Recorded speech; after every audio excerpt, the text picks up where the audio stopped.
Querido ouvinte, hoje nós vamos conversar sobre dois temas. O primeiro tema, que vai começar agora, vai abalar a sua estrutura. O tema dessa primeira parte do nosso programa é inteligência artificial. O que nós queremos hoje é tirar você desse lugar em que você acha que tem um problema e que você acredita que só no dia que você conseguir resolver esse problema é que a vida vai melhorar. Então fique com a gente até o final do programa para entender como lidar com essa tal de inteligência artificial.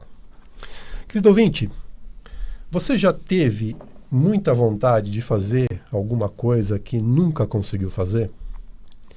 Já teve vontade de colocar em prática um antigo desejo e não conseguiu porque não tem tempo, ou porque não tem dinheiro, ou porque não tem conhecimento necessário para fazer aquilo? Por exemplo, você já teve vontade de fazer uma faculdade, mas nunca teve tempo ou dinheiro para fazer? Sempre teve vontade de aprender a tocar piano, a escrever um livro, a ser dono do seu próprio negócio ou a fazer uma viagem? Mas nunca dá, nunca consegue. Sempre tem alguma coisa, algum obstáculo muito difícil de ser superado que impede de fazer aquilo. Querido ouvinte, é aí, exatamente aí, que entra a tal da inteligência artificial. Steven Pressfield, um escritor americano muito famoso pelos romances históricos que ele produziu, tem um livro que eu recomendo muito a leitura, publicado pela Ediouro em 2005, cujo título é A Guerra da Arte. Nesse livro tem um trechinho que ele fala o seguinte: a maioria de nós possui duas vidas, a vida que vivemos e a vida não vivida, que existe dentro de nós.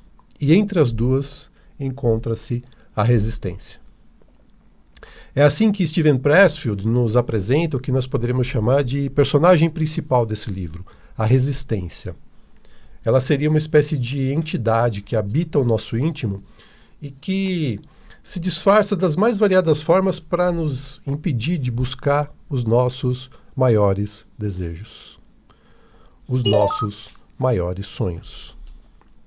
É a resistência que nos leva à procrastinação, à apatia, à inércia, à preguiça, ao autojulgamento. E ela vai buscar validação na nossa mente lógica, na nossa mente racional, para justificar por que nós não conseguimos colocar em prática esses nossos desejos, esses nossos sonhos. Imagine que eu quero muito aprender a tocar piano. Por que eu não consigo aprender a tocar piano, então? Porque não tem nenhuma escola perto da minha casa. Ou porque eu acho que para aprender a tocar piano eu preciso ter um piano para poder ensaiar. E um piano custa muito caro. Ou porque eu acredito que eu não tenho talento suficiente para aprender a tocar piano, ou porque eu me considero velho demais, enfim. As justificativas vão ao infinito. Percebam que essa mente pensante que a gente tem vai buscar argumentos muito convincentes para me afastar do meu sonho, que é tocar piano. E eles são muito convincentes porque foram, em algum momento, implantados em nós. E nós nos agarramos a esses pensamentos com unhas e dentes para justificar por que eu não vivo a vida que eu sempre quis viver. Esses implantes, ou a maioria deles, vem de um único lugar: a inteligência artificial. Para o Access Consciousness, inteligência artificial é tudo que é considerado correto nesta realidade. Quem acompanha o nosso trabalho aqui na rádio sabe que uma das minhas formações é na área da filosofia.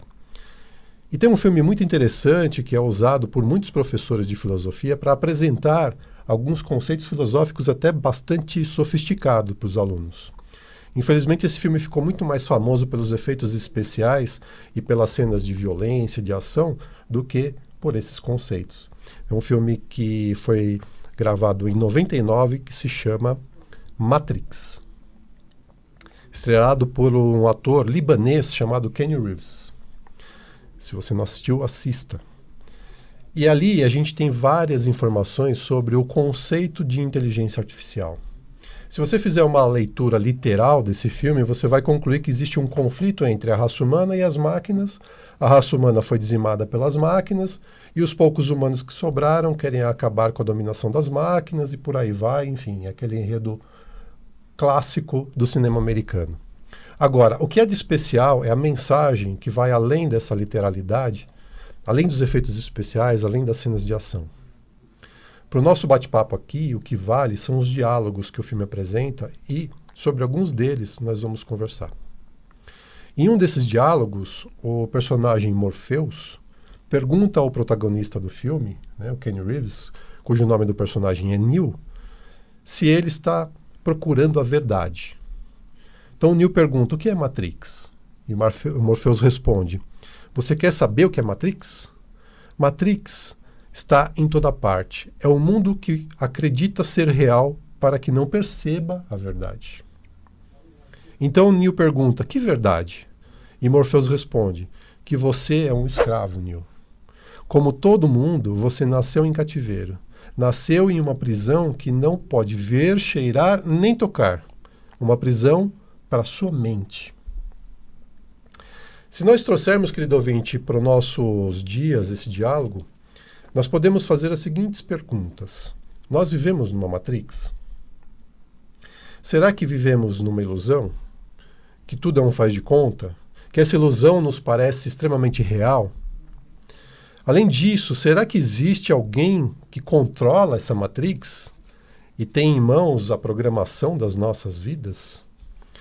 O que o Axis diz em relação a isso, Eliane?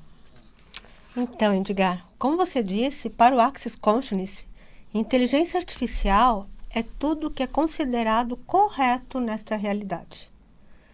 Quando nascemos, recebemos ideias pré-concebidas pelos nossos pais, pela escola, pelos professores, pela religião, pela sociedade, amigos, vizinhança, classe social, televisão, enfim. Uma infinidade de agentes que implantam essas ideias em cada um de nós.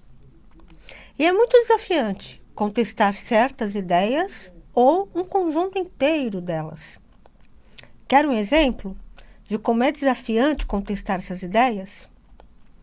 Hoje, a nossa sociedade reconhece que homens e mulheres têm as mesmas capacidades intelectuais e que, portanto, qualquer atividade intelectual pode ser desenvolvida com a mesma qualidade, tanto por homens quanto por mulheres. Aí eu faço a seguinte pergunta: qual é a proporção de mulheres e de homens que ocupam posições de liderança nas empresas? Perceba que hoje, mesmo reconhecendo que atividades intelectuais podem ser desenvolvidas com a mesma qualidade